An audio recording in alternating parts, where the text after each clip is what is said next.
अस्सलामुअलैकुम, आदाब। मैं हूं मोहम्मद नाजिश आलम। स्वागत है आप सभी का आपका अपना चैनल सीमांचल दस्तक में। हमारा MIM का झंडा लेकर हर बच्चा हर गली के अंदर खड़ा है। किसी की दलाली इस बार नहीं चलेगी और किसी की वो जो पैसा बांटने का लोगों का जो रीति रिवाज है वो भी लोग भूल चुके हैं। बल्कि एक आदमी का तो आज ही कहना था कि मौलाना करोड़ों रुपए ला करके दे देगा तो मैं खड़े होकर पेशाब कर दूंगा, लेकिन इस मर्तबा हम लोग अवैसी साहब को चुनेंगे। इस वक्त हम अररिया पहुंचे हुए हैं। अररिया के जोकीहाट विधानसभा क्षेत्र। हमारे दरमियान ऑल इंडिया मजलिस इत्तेहादुल मुस्लिमीन के भावी प्रत्याशी जनाब मौलाना अब्दुल्ला सालिम चतुर्वेदी साहब हमारे दरमियान मौजूद हैं। सबसे पहले आपका स्वागत है मेरे चैनल सीमांचल दस्तक में सर। शुक्रिया, जज़ाकल्लाह। सर, जैसे कि अभी पूरा चुनावी गहमा गहमी चल रहा है, चुनाव का ऐलान भी हो चुका है बिहार में। 7 नवंबर को यहाँ वोटिंग होना है। जैसा कि आपके बारे में ये खबर आ रही है कि आप फील्ड में जाके लोगों के दरमियान बता रहे हैं कि हम आपके चुनाव में जो है उम्मीदवार की हैसियत से आने वाले हैं। ऑल इंडिया मजलिस इत्तेहादुल मुस्लिमीन के उम्मीदवार की हैसियत से आपकी दावेदारी है। तो सबसे पहले हम ये पूछना चाहेंगे सर, आप लोग जब चुनाव में आ रहे हैं किस मुद्दे के साथ आ रहे हैं चुनाव में? क्या मुद्दा होगा आपका? देखिए, सबसे पहली बात ये कि मैं MIM के प्लेटफॉर्म से पिछले 3 साल से काम कर रहा हूँ जोकीहाट विधानसभा में। और MIM जो तहरीक है, जो मकसद है, जो अगराज़ हैं, मैं उन मकासद को पूरे करने के लिए पार्टी को मजबूत कर रहा हूँ। रही बात दूसरे स्टेप पे ये है, मेरी ख्वाहिश है, मेरी उम्मीद है कि मैं MIM के प्लेटफॉर्म से, मैं MIM के तरफ से जोकीहाट के अंदर मैं नुमाइंदगी करूं ताकि यहाँ के लोगों को हक हुकूक मिल सके। और हमारा मुद्दा पूरे सीमांचल नहीं, पूरे बिहार की बदहाली है। पिछले 72 साल से बिहार के लोगों को ठगा गया। और पिछले मर्तबा आपने देखा होगा कि भाई यहाँ पर नीतीश कुमार ने माइनॉरिटीज़ के वोट को बहला फुसला करके लिया, लेकिन वो जाकर बीजेपी एक कम्युनल पार्टी के गोद में जाकर बैठ गए और यहाँ के लोगों को हक हुकूक नहीं मिल पाया। तो हमारा मुद्दा यहाँ की बदहाली रहेगी बेसिकली। आप जोकीहाट विधानसभा क्षेत्र में जहाँ चुनाव लड़ने के बारे में सोच रहे हैं, आप मेहनत कर रहे हैं, ये विधानसभा क्षेत्र मुसलसल किसी पार्टी का नहीं बल्कि एक परिवार का मुसलसल दबदबा रहा है। जैसा कि 1967 से यहाँ पहला चुनाव 1967 में हुआ। थोड़ी मुख्तसर सी तारीख़ हम अपने नाज़रीन को बताना चाहेंगे। यहाँ की जो तारीख़ रही है, परिणाम की दृष्टि से अगर देखा जाए तो ये विधानसभा में एक ही परिवार का दबदबा रहा, जनाब तस्नीमुद्दीन साहब मरहूम का। सबसे पहला चुनाव जो यहाँ जोकीहाट में हुआ है 1967 में नजमुद्दीन साहब PSP से यहाँ कामयाबी हासिल किए। दूसरा चुनाव 1969 में तस्लीमुद्दीन साहब कांग्रेस में थे, उन्होंने कामयाबी हासिल की। तीसरा चुनाव जो यहाँ हुआ है 1972 में तस्लीमुद्दीन साहब ही कामयाबी हासिल किए, लेकिन अब की बार वो निर्दलीय कैंडिडेट थे। चौथा चुनाव 1977 में यहाँ भी तस्लीमुद्दीन साहब को कामयाबी मिली जनता पार्टी से।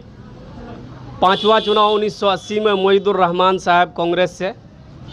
छठा चुनाव 1985 में जो मोहम्मद तस्लीमुद्दीन साहब जनता पार्टी से। 1990 में 7वां चुनाव हुआ है यहाँ का, मोहिदुर रहमान साहब कांग्रेस से थे, उन्होंने जीत हासिल की। 1995 में 8वां चुनाव मोहम्मद तस्लीमुद्दीन समाजवादी पार्टी। 1996 में उपचुनाव हुआ था यहाँ, सरफराज साहब ने हासिल की थी JD से। सन 2000 में सरफराज आलम ने RJD से कामयाबी हासिल की। 2005 में मंजर आलम जो JDU के उम्मीदवार थे, 2005 में 2 बार बिहार में विधानसभा चुनाव हुआ था। एक फरवरी में हुआ था, दूसरा अक्टूबर में। अक्टूबर में भी मंजर आलम साहब JDU से थे, उन्होंने कामयाबी हासिल की। 2010 में JDU सरफराज आलम, 2015 14वां चुनाव सरफराज आलम JDU। 2018 में उपचुनाव हुआ था यहाँ, जिसमें कि शाहनवाज आलम जो तस्लीमुद्दीन साहब के बेटे थे। कुल मिलाकर ये बात है कि तस्लीमुद्दीन साहब ने इस विधानसभा चुनाव में 5 बार जीत हासिल की है दिगर पार्टियों से, यानी किसी एक पार्टी से नहीं। निर्दलीय भी थे तो वही जीत रहे थे, जनता पार्टी से, समाजवादी पार्टी से। और उसके बाद 4 बार सरफराज आलम ने कामयाबी हासिल की है और 1 बार शाहनवाज आलम जो कि तस्लीमुद्दीन साहब के बेटे थे। तो इस विधानसभा की मुख्तसर तारीख यही है कि 15 चुनाव में 10 चुनाव ऐसा था जिसमें तस्लीमुद्दीन साहब खुद या उनके बेटे ने कामयाबी हासिल की है। इस सरजमीन पर जो गढ़ कहा जाता है एक तरह से तस्लीमुद्दीन परिवार का, इस सरजमीन पर जब आप आ रहे हैं, लोगों के दरमियान जब जाते हैं, क्या रिस्पॉन्स मिलता है आपको? देखिए, राजनीति के अंदर जहाँ जीत है वहाँ हार भी है। राजनीति के अंदर कोई मजबूती के साथ कुर्सी जमा कर आज तक नहीं बैठ पाया है, क्योंकि राजनीति ऐसी चीज़ है कि ये जनता के हवाले होती है।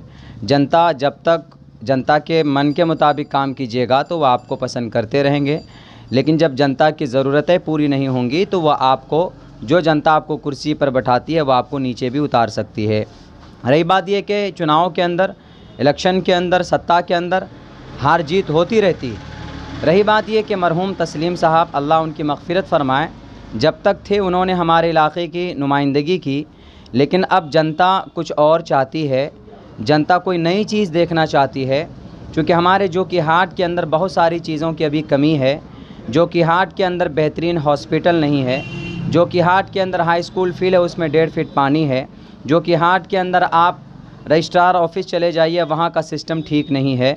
बल्कि हमारे अररिया ज़िला के अंदर एक भी कॉलेज नहीं, एक भी आप ये कहिए सरकारी इंस्टीट्यूट नहीं है, मेडिकल कॉलेज नहीं है, एक भी फैक्ट्री नहीं है।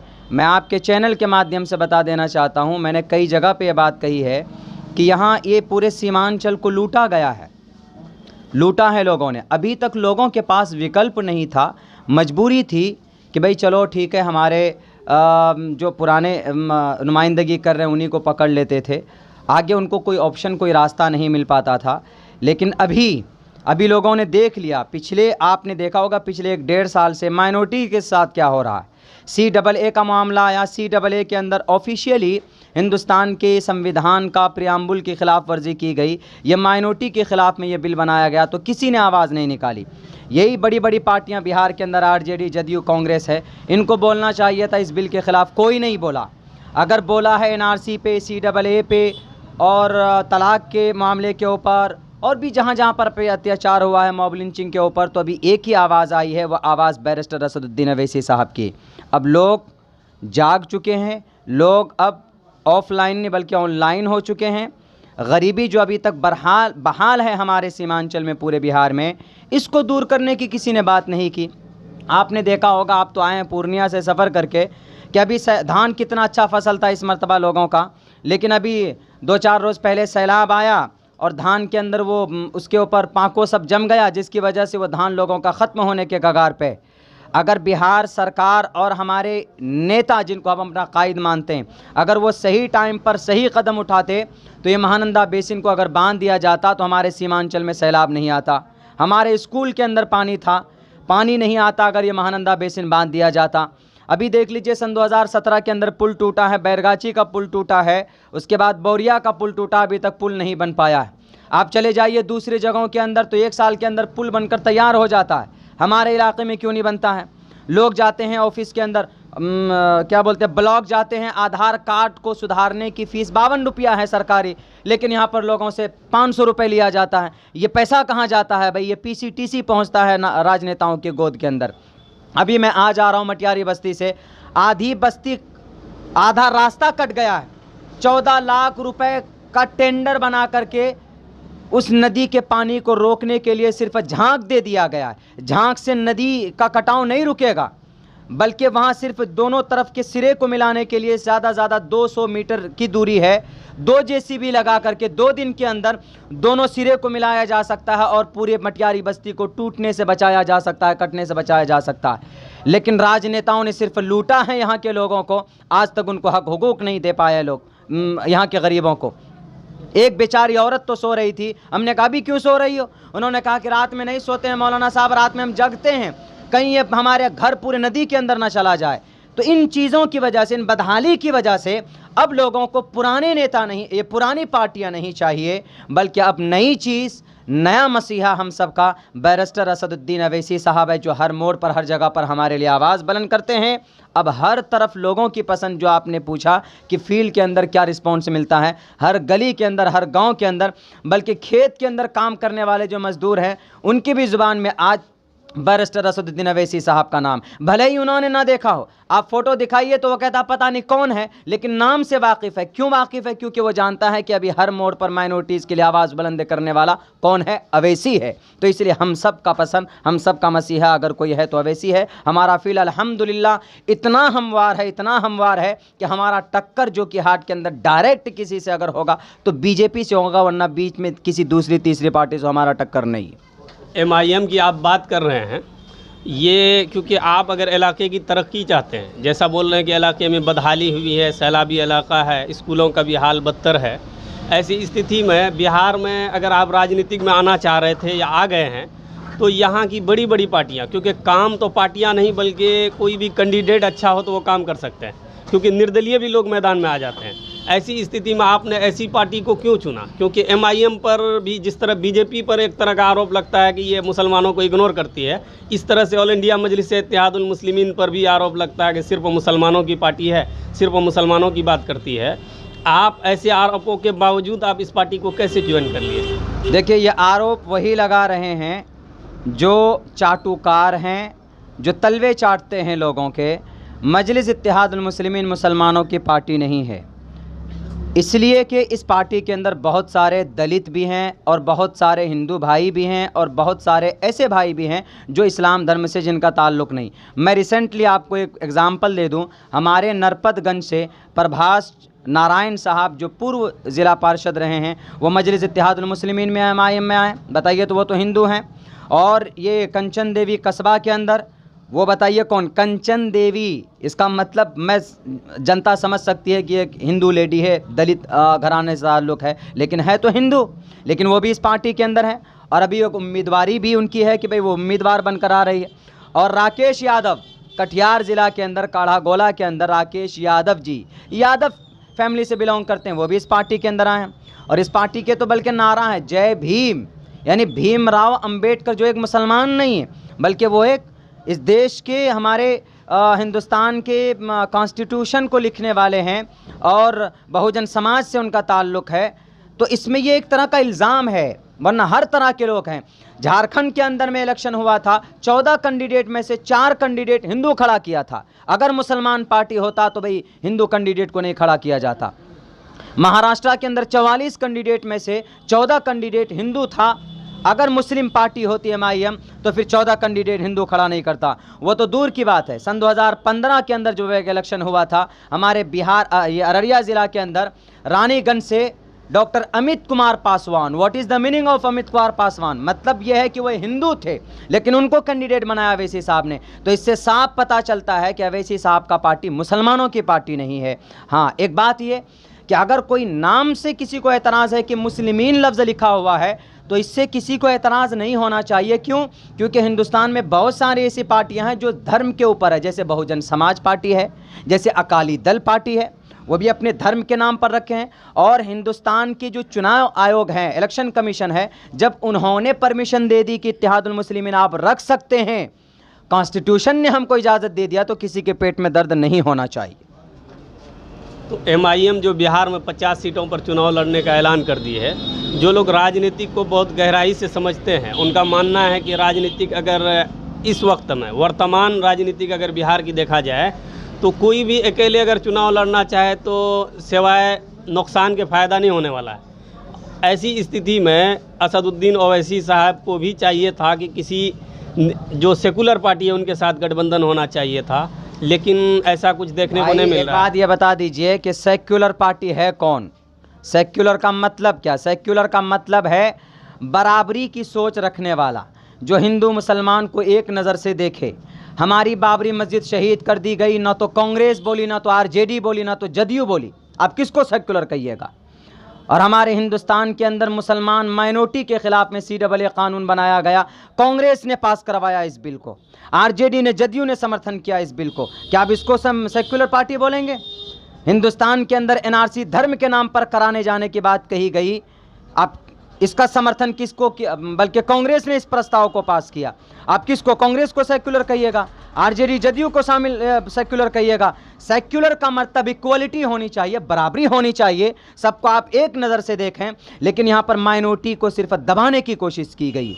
अगर नहीं कोशिश की गई तो CAA साफ साफ सरासर हिंदुस्तान के माइनॉरिटी मुसलमानों के खिलाफ है, तो इन पार्टियों को बोलना चाहिए। लेकिन इक्वलिटी की बात अगर कोई करता है, चाहे वो पार्लियामेंट हो, चाहे वो किसी भी जगह पे हो, तो हमारा बैरिस्टर असदुद्दीन अवैसी साहब इक्वलिटी की बात करते हैं, बराबरी की बात करते हैं। सेक्युलर कोई पार्टी नहीं। रही बात ये कि अकेले हम इलेक्शन नहीं लड़ रहे हैं, बिहार के अंदर हमारी पार्टी अभी अलायंस की है। किनसे? समाजवादी जनता दल, देवेंद्र यादव प्रसाद जो हैं उनके पार्टी से अलायंस की है बाज़ाब्ता, और हम अलायंस करके हम इलेक्शन लड़ने जा रहे हैं। रही बात यह है कि सेक्युलर, आप कहेंगे कि भाई सेक्युलर अगर NDA है या महागठबंधन है, महागठबंधन तो है नहीं, खैर वो तो पुर्जा हो गया है।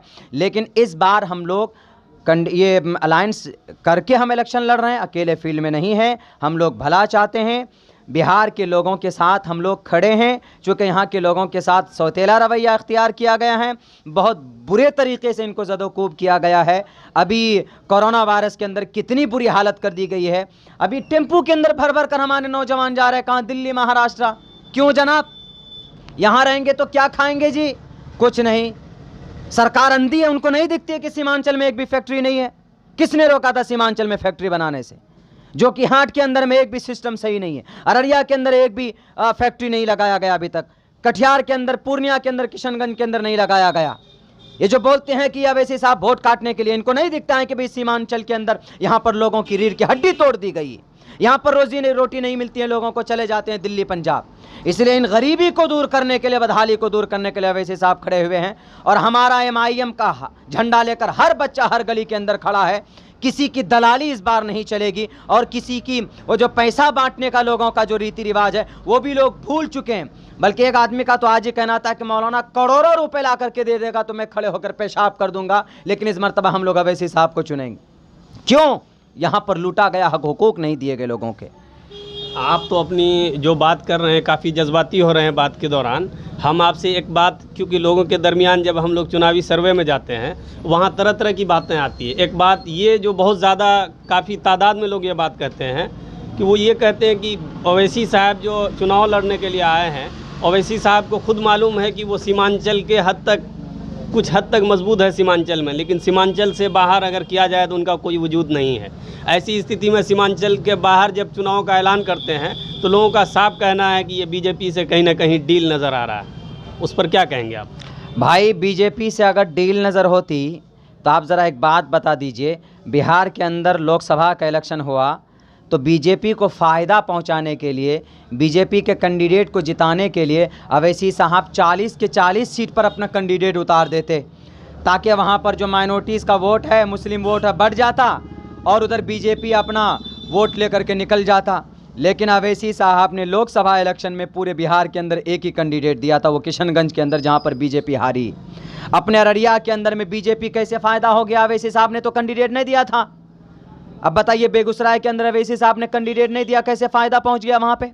और बिहार के दूसरे ज़िला के अंदर, ये तो एक तरह से आरोप है। हर आदमी को जब हक है अपना, यादव जी अपनी पार्टी खड़ा कर चुके हैं, अकाली दल वाले अपनी पार्टी खड़ा कर चुके हैं, हम लोगों को हक हुकूक नहीं मिला है। हम लोगों को कैसा माना गया पता है? बिरयानी के अंदर जब हम लोग बिरयानी बनाते हैं तो मसाला डालते हैं, मसाला डालने के बाद बिरयानी खा लेते हैं, मसाला तो उठाकर फेंक देते हैं। ऐसी मुस्लिम माइनॉरिटीज़ के साथ हुआ है। मुसलमानों का वोट लेकर के कुर्सी पर बैठ जाते हैं, और जब नदी कटती है, नदी से किसी की बस्ती बह जाती है, या सड़क पुल पुलिया टूट जाता है, या CAA NRC जब पास हो जाता है मुस्लिम माइनॉरिटी के ख़िलाफ़, या तलाक की बात आती है, बाबरी मस्जिद की बात आती है, हमारा जो भी इशू हो जब बात आती है तो ये पार्टियाँ मुँह मोड़ लेती, हमारा हक कोई नहीं देता हमें। तो इसलिए हम खड़े हो चुके हैं अब, और सिर्फ हम अकेले नहीं, बल्कि आप तो कह रहे हैं कि जज्बाती नहीं हो रहा हूँ, ये दर्द बोल रहा है मेरे सीने के अंदर, आवाम का दर्द बोल रहा है। मैं इन बहरूपियों को नंगा करना चाहता हूं जो 31,000 करोड़ रुपए सीमांचल का लेकर बैठे हुए हैं, यहाँ के गरीबों को नहीं दिया गया आज तक। वो मेरा दर्द अंदर से बोल रहा मेरे भाई। इसलिए मैं कह रहा हूं कि अवैसी साहब दलितों को, मुसलमानों को, हिंदू भाइयों को साथ लेकर के हम लोग मैदान में आए हैं ताकि हम अपना हक ले सकें। हमें कोई चिंता नहीं कि इससे किसको फ़ायदा पहुंच रहा है, किसको फ़ायदा नहीं पहुंच रहा। ये तो इल्ज़ाम है।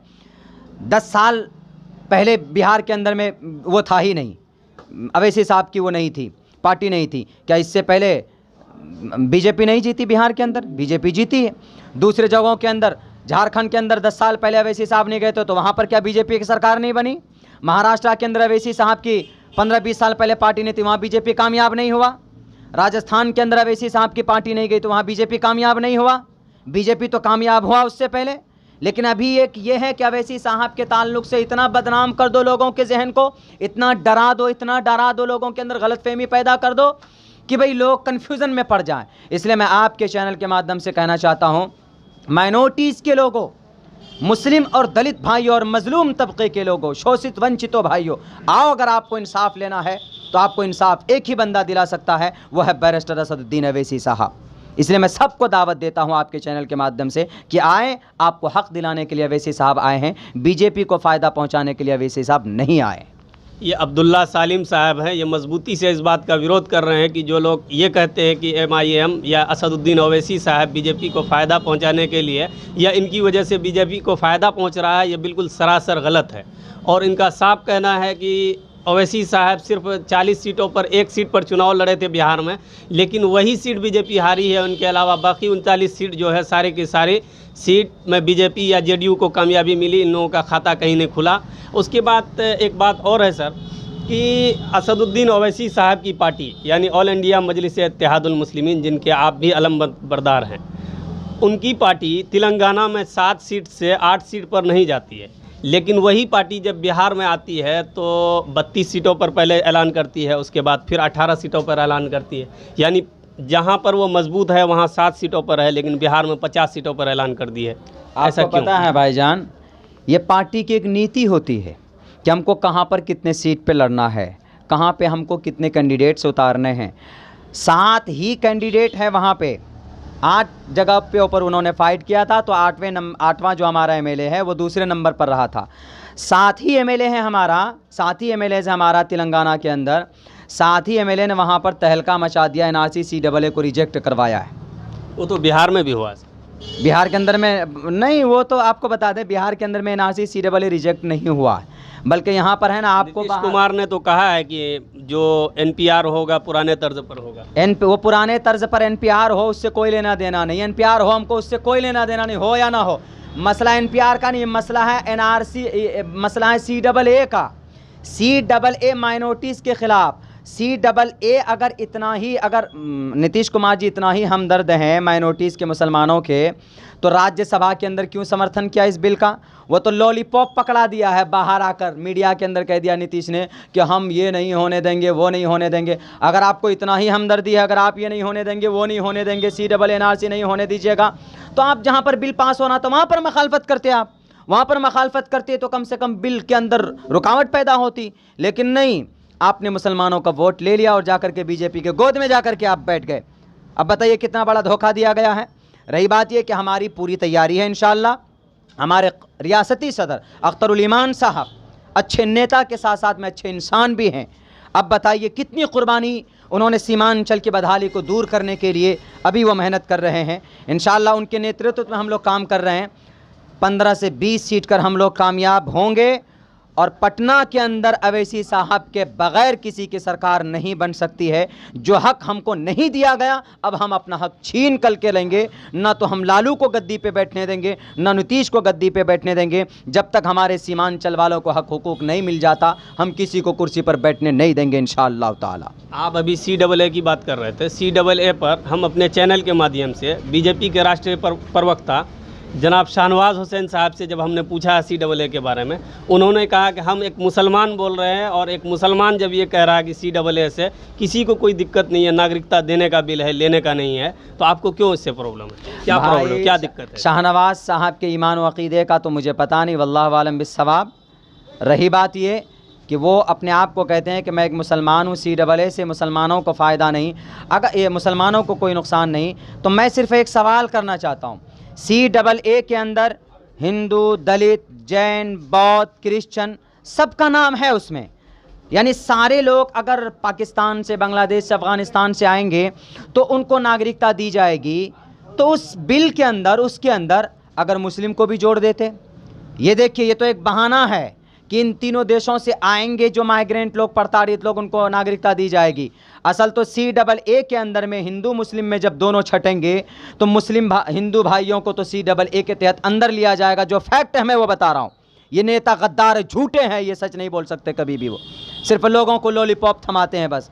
CAA के अंदर जब छटाई होगी हिंदू मुसलमान भाइयों की, तो हिंदू भाइयों को चूंकि CAA के अंदर दोबारा लेने का ऑप्शन है, और वहीं पर अगर कोई मुसलमान होगा तो उसको तड़पते हुए छोड़ दिया जाएगा, डिटेंशन सेंटर में डाला जाएगा। उसको दोबारा से अंदर लेने का CAA के अंदर कोई ऑप्शन ही नहीं है, बल्कि इस देश के अंदर माइनॉरिटीज़ को ख़त्म करने की एक प्लानिंग, एक साजिश है। मैं साफ लफ्ज़ों में कह रहा हूँ। अगर किसी को डिबेट करना हो, अगर किसी को CAA का पूरा सब की डिटेल से जानना हो तो आ जाए मैदान में, मैं बताने के लिए तैयार हूँ। अगर कोई बोलता है कि नहीं छोटा बच्चा है, मेरे सवालों का जवाब दे दे, मैं तस्लीम कर लूँगा कि हाँ भाई आप ही सही हैं। ये CAA सिटीजन अमेंडमेंट एक्ट का मतलब है इस देश के अंदर माइनॉरिटी को ख़त्म करना, NRC के नाम पर।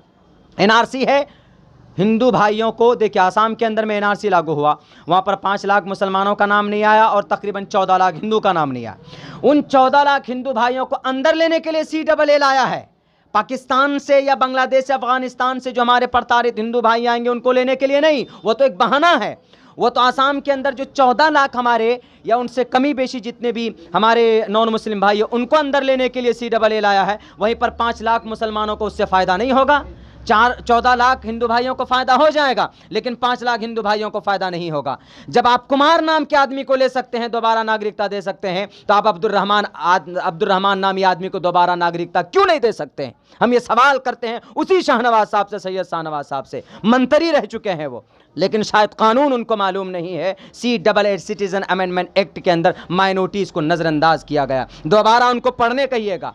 अगर मेरी स्पीच उनके कानों तक जाए तो उनको कहिएगा कि मुझसे बात कर लें, आकर डिबेट कर लें। मैं इंशाअल्लाह उनके हर सवाल का जवाब देने के लिए तैयार हूँ। बात क्योंकि हम चुनावी के तहत यहाँ आए थे, अभी चुनाव होने वाला है, बात आ गई CAA की, तो उस पर कुछ बात हो गई। आपको ऐसा लगता है कि जो विधानसभा चुनाव जो 7 तारीख को होना है वोटिंग, इस पर भी कहीं ना कहीं लोगों के जहन में CAA याद आएगा? भाई देखिए, CAA ये मुद्दा हमारा जब से ये बिल पास हुआ तब से ही है, लोगों को मालूम है।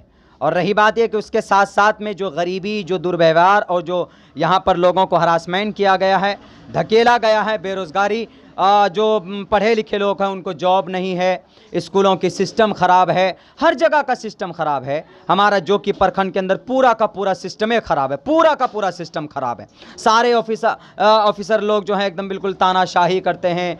PC TC जब तक नहीं दीजिएगा तो आपका काम नहीं होगा। हमारा तो बेसिक मुद्दा बदहाली है, और बदहाली हर फील्ड में है।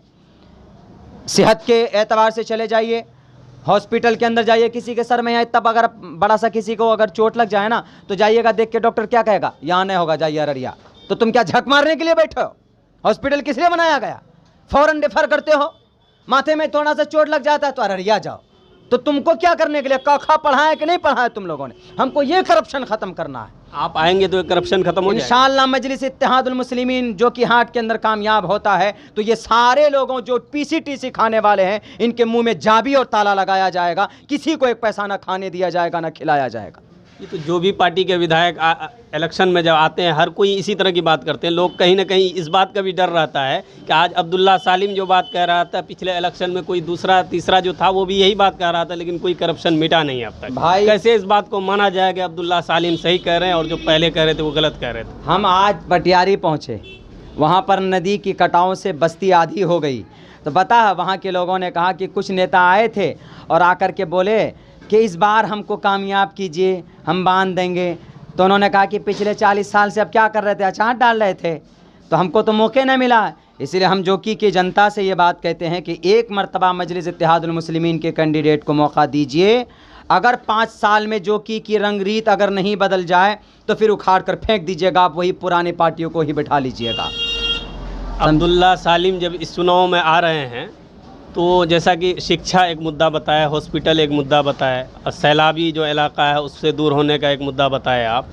इनके अलावा क्योंकि अब्दुल्ला सालिम को जब लोग चुनेंगे, अब्दुल्ला सालिम एक नौजवान आदमी है, एक युवा है और ज़बरदस्त स्पीकर भी है। वो चाहे इस्लामिक स्कॉलर आपको कहा जाए, कुछ भी हो, स्पीकर हैं। जैसा कि असदुद्दीन ओवैसी साहब की भी भाषण अगर सुना जाए तो ज़बरदस्त होती है। लेकिन आप जब विधानसभा में 2 लोग 4 लोग जाएंगे जैसा कि असदुद्दीन ओवैसी साहब, कोई भी कानून बनता है उनका विरोध करते हैं, लेकिन इसका असर क्या होता है? विरोध तो कर दिए, वो हर कानून जो गलत बना विरोध कर दिए, लेकिन वो तो पास हो जाता है ना, तादाद भी माने रखता है। एक बात बताएं आपको जी, सही बात बोल रहे हैं आप, तादाद भी बताएं।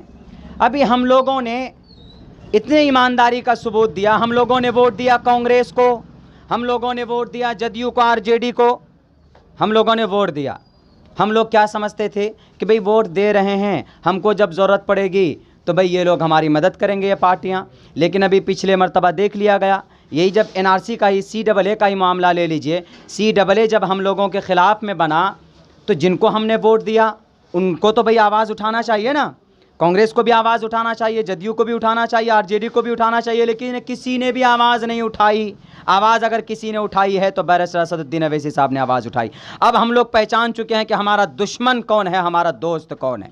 इसीलिए अब यहाँ से हम लोग अब खुद दलितों को, शोषितों को, वंचितों को लेकर हम लोग पहुँचेंगे, राज्यसभा में भी पहुँचेंगे, लोकसभा में भी पहुँचेंगे और अपनी आवाज़ बुलंद करेंगे, अपने संविधान को बचाने की आवाज़ जहाँ तक हो सके हम उठाएंगे। आपने एक बात और ये कही कि भाई अकेला ओवैसी ये बोलता है बिल पास हो जाता है। अरे कोई तो मर्द मुजाहिद है जो सैकड़ों भेड़ियों के सामने खड़े होकर के हिंदुस्तान के संविधान को बचाने की बात करता है। जब ओवैसी साहब बोलते हैं तो पूरा पार्लियामेंट की दीवारें सुनती है खामोश होकर। क्यों? ओवैसी साहब संविधान की बात करते हैं, ओवैसी साहब प्रियम्बुल की बात करते हैं, ओवैसी साहब दलित हिंदू मुस्लिम की बात करते हैं। उनके नज़दीक कोई हिंदू मुस्लिम नहीं है, कोई ज़ात पात नहीं है, सब की बात है। ये बहुत बड़े ऐसे वक्त में जब कानून को दफन करने की कोशिश की जा रही हो, हिंदू राष्ट्र बनाने की बात की जा रही हो, उस वक्त में अगर कोई बंदा हिंदुस्तान के संविधान को लेकर के खड़ा है तो समझिए कि उससे बड़ा मुजाहिद, उससे बड़ा देशभक्त इसके अंदर कोई नहीं हो सकता। और यह काम बैरिस्टर असदुद्दीन ओवैसी साहब कर रहे हैं। आएगा वो दिन कि जिस दिन ओवैसी साहब, बल्कि आ गया है, परिवर्तन तो आप देख ही रहे हैं कि पहले एक ही MP थे लेकिन अब 2 MP हो गए। पहले बिहार के अंदर MLA नहीं था, अभी बिहार के अंदर भी MLA हैं। महाराष्ट्र के अंदर MP नहीं था, अब महाराष्ट्र के अंदर MP हमारा आ चुका है। हमारा कोई बोलने वाला नहीं था, अब देखिए अब्दुल्ला जैसे छोटा बच्चा भी, और एक मासूम सा बच्चा जो सिर्फ बोलना भी नहीं जानता, उनकी ज़ुबान पर भी पतंग छाप बैरिस्टर असदुद्दीन ओवैसी साहब का नाम है।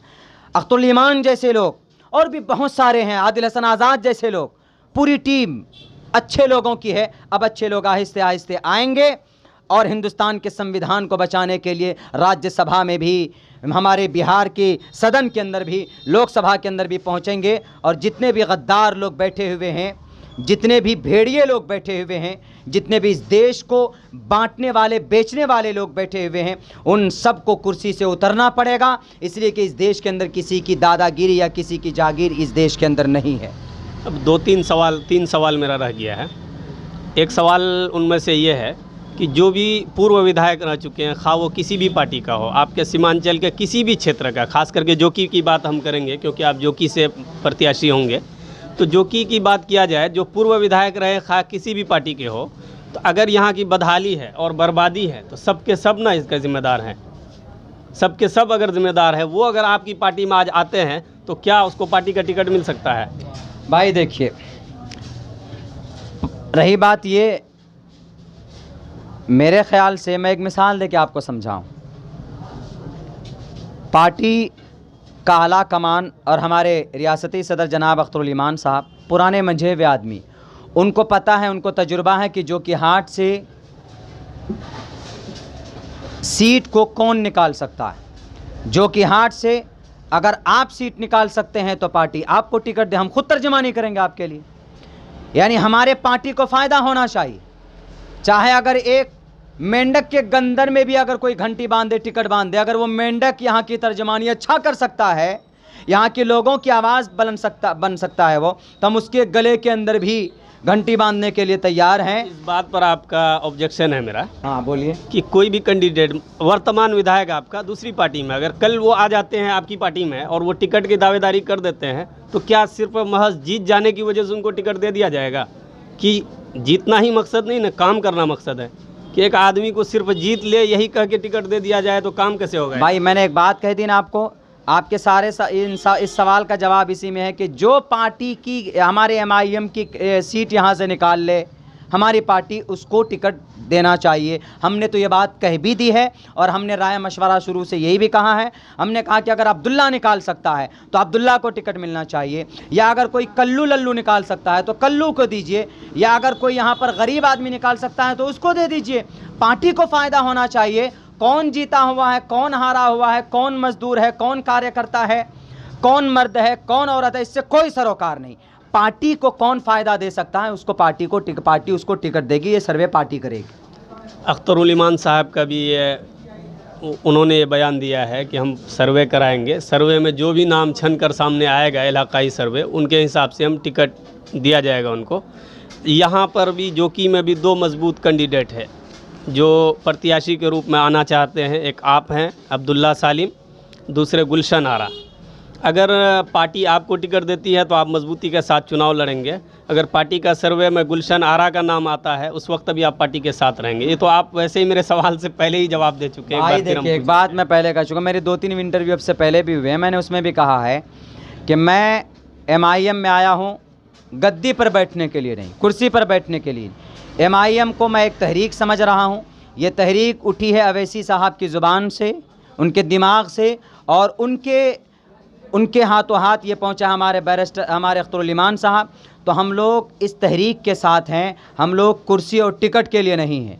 अगर पार्टी जिसको टिकट दे दे, मैडम को दे दे, गुलशन आरा साहिबा को, तो हम पार्टी के साथ हैं। अगर मुझे दे दे तो हम ये भी कहेंगे कि हमारे और जो कार्यकर्ता है, तो पार्टी का जो फैसला होगा हमारे सर आँखों पर होगा। हमारे देखिए, हमारे किसी भी इलाके में, किसी भी विधानसभा में टिकट का झगड़ा नहीं होता है। उम्मीदवार कोई भी हो सकते हैं, आप भी हो सकते हैं, ये भी हो सकते हैं, ये भी हो सकते हैं, ये भी हो सकते हैं। उम्मीदवारी कोई भी कर सकता है। ख्वाहिश है कि भाई हमको भी टिकट मिले, लेकिन ये पार्टी तय करेगी कि भाई हमारा टिकट कौन निकाल सकता है। जाहिर सी बात है कि भाई जहाँ पर मिसाल दिया करते हैं कि जहाँ पर 10 आदमी होता है, अगर नमाज़ पढ़ना हो तो इमाम एक किट होता है। अगर 90 आदमी इमाम बन जाएगा तो कौन किसके पीछे सजदा करेगा। इसीलिए अवैसी साहब की इस टीम में MIM के अंदर में झगड़ा टिकट का नहीं है, जो कि हाट के अंदर भी नहीं, किसी और जगह के अंदर भी नहीं है।